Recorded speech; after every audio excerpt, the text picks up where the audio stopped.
Hi, I'm Phil Dye, the host of Marking the Role, a podcast for Australian teachers. We know that parents listen as well, and this short video is really just for you. Across Australia, education standards are falling. New South Wales has one of the lowest standards in the OECD for classroom discipline and safety.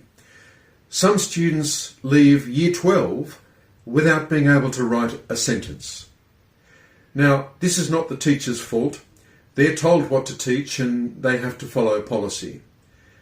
As parents, though, you don't know the full story. Why? Because teachers aren't allowed to speak to the media, and you probably get your information from mainstream media. Any teacher found speaking to the media without permission can be disciplined or sacked. What you're hearing are the words from bureaucrats, academics who haven't been in a classroom for years, or special interest groups. In some ways, it's like Russia or China.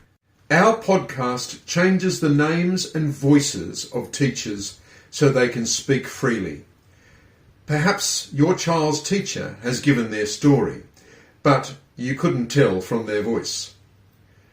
Basically, what you're not being told is this.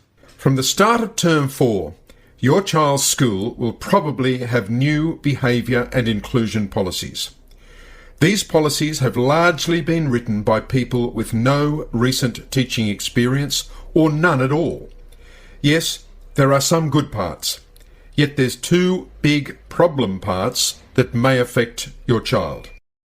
Number 1. Violent or abusive students can repeatedly be allowed back in the classroom with little or no consequence. Many won't even get a formal caution. Abusive behaviour is simply called behaviour of concern, not unacceptable behaviour. It's as if there is no right and wrong.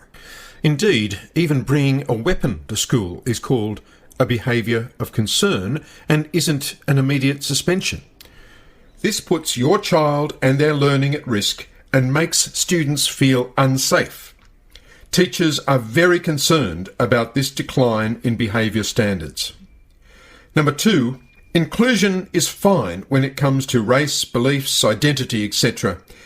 Yet when it comes to disability, the new policies lump all disabilities together as if they're the same.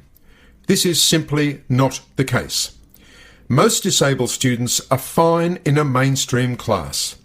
Yet some, through no fault of their own, can disrupt the learning of others or take up a major amount of the teacher's time. This is not fair to anyone, abled or disabled. Students aren't to blame here.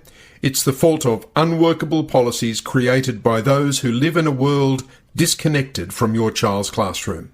So as parents, don't panic and rush to the school.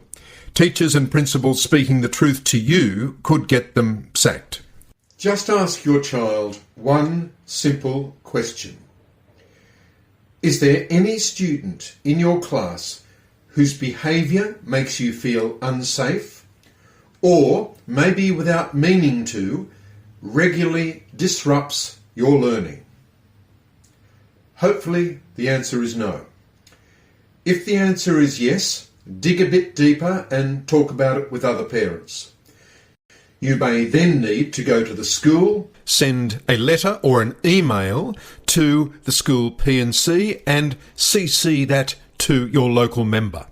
Make sure everything's in writing and you keep a copy. I say again that this is not the student's fault. It's the fault of policymakers with no recent experience in the classroom and no understanding of community expectations. This video has been about equitable education for all students. You can listen to Marking the Role wherever you get your podcasts, or you can go to markingtherole.com.au. Thanks for listening.